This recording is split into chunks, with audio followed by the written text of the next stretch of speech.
Hi guys, this is Sumit. Welcome back to our channel C advisory India. आज का topic है MSMEs, micro small and medium enterprises.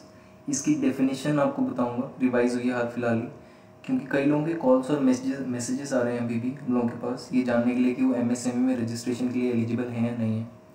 तो इस video के through आपको क्लियर कर देता हूँ। उन्हें लग रहा है कि 2 बार रिवाइज हो गई एमएसएमई की डेफिनेशन। स्टार्ट करते हैं। एमएसएमईज का मतलब होता है micro small and medium enterprises. Government की तरफ से स्मॉल बिजनेस यूनिट्स को ये कैटेगरी दी गई है बेसिकली, क्योंकि उनको कुछ बेनिफिट्स प्रोवाइड कर सकें। एमएसएमईज को इंटरेस्ट के लोन के इंटरेस्ट में बेनिफिट मिल जाता है, ट्रेडमार्क वगैरह की कॉस्ट में, इलेक्ट्रिसिटी वगैरह की पेमेंट में काफ़ी बेनिफिट मिल जाता है।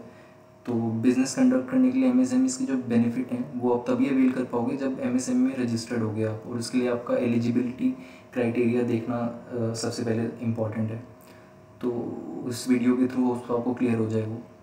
तो जो एमएसएमई की पुरानी डेफिनेशन थी जो 2006 से चली आ रही थी, 30 जून 2020 तक एप्लीकेबल है, वो थी इन्वेस्टमेंट बेस्ड। तो आपने इन्वेस्टमेंट कितनी की अपने प्लांट एंड मशीनरी और इक्विपमेंट में, उसके बेसिस पे आपको एमएसएमई में क्लासीफाई किया जाता था। और जो क्लासिफिकेशन था वो मैन्युफैक्चरिंग एंटरप्राइजेस के लिए अलग था, सर्विस एंटरप्राइजेस के लिए अलग क्राइटेरिया था। ट्रेडर्स को एमएसएमई में पहले भी नहीं लिया जाता था, अभी भी नहीं माना जाएगा। रिवाइज डेफिनेशन में भी ट्रेडर्स नहीं आते एमएसएमई में।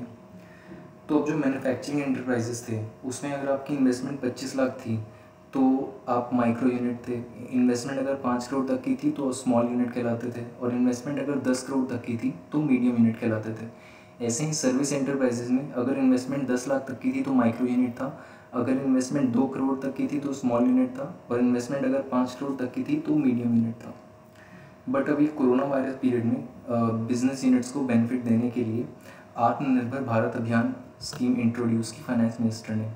इस आत्मनिर्भर भारत अभियान में उन्होंने एमएसएमईज की डेफिनेशन को भी रिवाइज करने का प्रपोजल दिया, क्योंकि एक तो काफ़ी पुरानी हो गई थी डेफिनेशन, ऊपर से काफ़ी लोगों ने कंप्लेंट्स वगैरह डाली थी, रिक्वेस्ट डाली थी कि एमएसएमई की डेफिनेशन को रिवाइज किया जाए, क्योंकि वो इन्वेस्टमेंट बेस्ड थी, वो जो सही क्राइटेरिया नहीं था। इन्वेस्टमेंट टर्नओवर बेस्ड होनी चाहिए, तभी पता चलेगा कि कौन सा बिजनेस छोटा है कौन सा बिजनेस बड़ा है।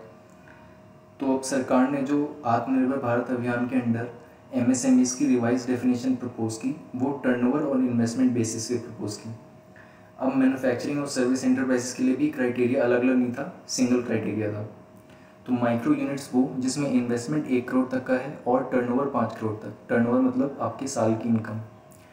और यहाँ पे ध्यान रखना कि एंड है, एंड मतलब इन्वेस्टमेंट का क्राइटेरिया भी सेटिस्फाई होना चाहिए और टर्नओवर का क्राइटेरिया भी सेटिस्फाई होना चाहिए। तो माइक्रो यूनिट्स वो जिसमें इन्वेस्टमेंट 1 करोड़ तक और टर्नओवर 5 करोड़ तक। स्मॉल यूनिट्स वो जिसमें इन्वेस्टमेंट 10 करोड़ तक और टर्नओवर 50 करोड़ तक। और मीडियम यूनिट्स वो जिसमें इन्वेस्टमेंट 20 करोड़ तक और टर्नओवर 100 करोड़ तक।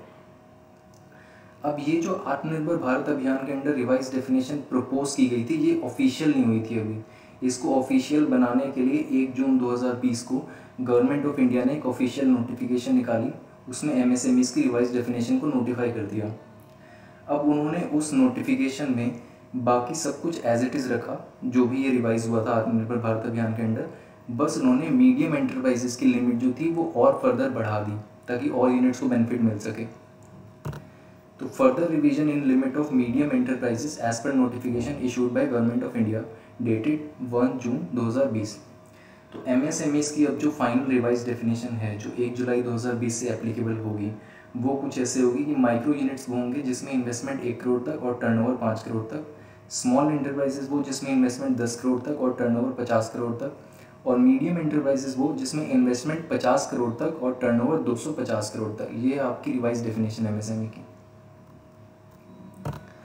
अब अभी भी अगर आप लोगों को कुछ डाउट रह गया हो एमएसएमई एलिजिबिलिटी के रिगार्डिंग या उससे रजिस्ट्रेशन के रिगार्डिंग, तो आप स्क्रीन पे नंबर्स हैं उस पर कॉल या मैसेज कर सकते हो, व्हाट्सएप कर सकते हो, या फिर ईमेल के थ्रू क्वेरी पूछ सकते हो, या फिर वेबसाइट पे जाके डायरेक्टली मैसेज कर सकते हो।